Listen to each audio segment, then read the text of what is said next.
Hello guys! Welcome po sa aking vlog, Ron's Life Journey. For today's video po guys, ay magluluto na naman tayo ng masustansyang ulam. Meron po tayong kamatis, repolyo, sibuyas, bawang, at meron po tayo na chicken wings. Ayan po. At magsisimula na po tayo ng pagluluto. Tara na, let's go!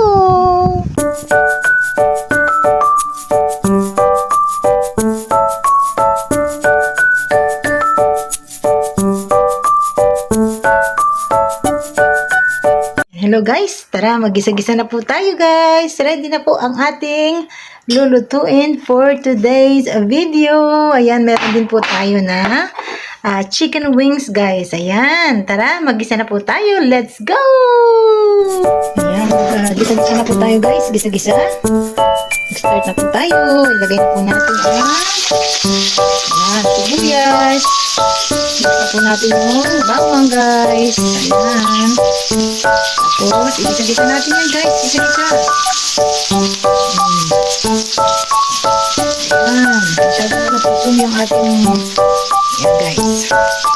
Ayan. I-next po natin yung ating kamatis. Ayan. Kamatis guys.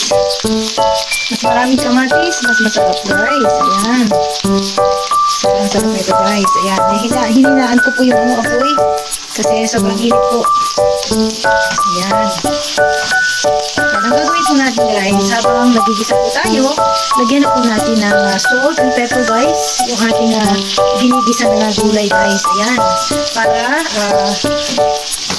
ginigisa pa lang natin mas sumasarap na siya. Wow! O diba? Ayan o. Ayan, tapos ako, pakita ko yung nails ko sa inyo ganda guys. O diba? O yeah! Ayan, ako lang po yung gumawa niyan guys. Ayan, gisa-gisa lang po tayo guys. Ayan, nakatutok po yung ating cellphone guys dito sa aking niluluto. Ayan, wag naman po masira itong aking itong aking cellphone. Ayan, lagyan po natin ng asin guys. Lagyan natin ng asin. Ayan, tapos lagyan natin ng paminta guys. Itong ating ginigisa na kamatis guys. Ayan, lagyan natin ng pepper. Wow, sarap. Ayan, yun lang po yung aking pampalasa.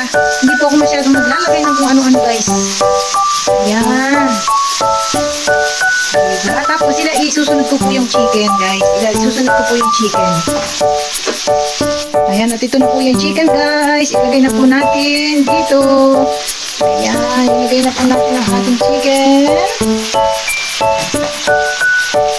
Igisa natin dito siya guys. Igisa natin dito sa kamatis. Ayan. Ayan, ako chef po ako guys. Ayan. Diba? Sarap yan guys. Durugin natin yung durugin natin yung mga kamatis guys. Ayan. Ito guys. Tapos lalagyan po natin yan ng kaunting patis guys. Lagyan natin ng kaunting patis.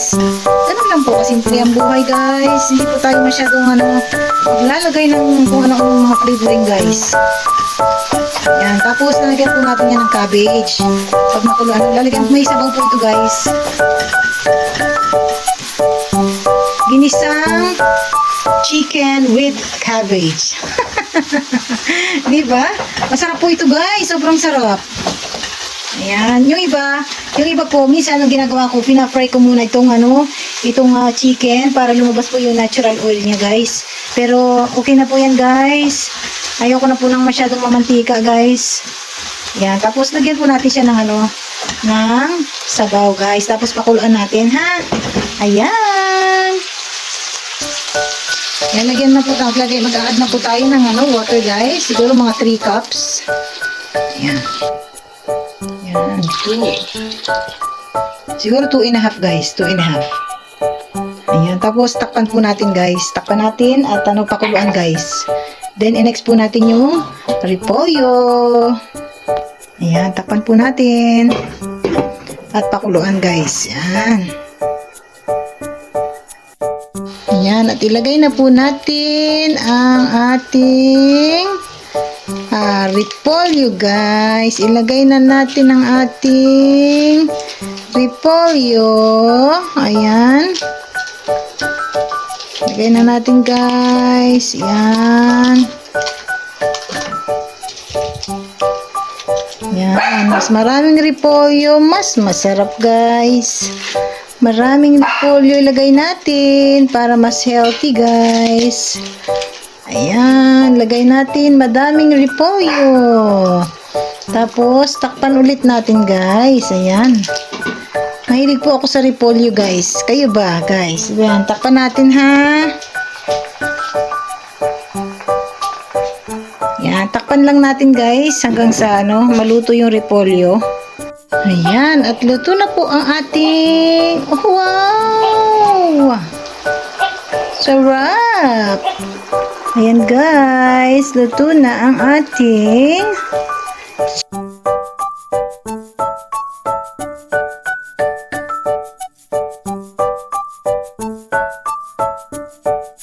ayan, nilagyan ko na po ito guys ng patis, hindi ko na nakuhanan guys. Ayan. Sarap po ito guys, sobrang sarap. Tikman natin guys ha. Sarap.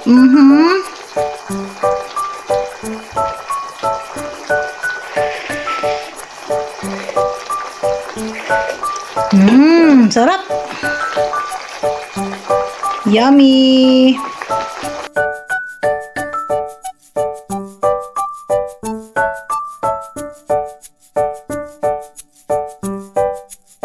Yum! Yan. Okay na po ito guys. Luto na po ang ating nilutong ginisang chicken with cabbage. Ayan. Masarap po ito. Let's eat na guys.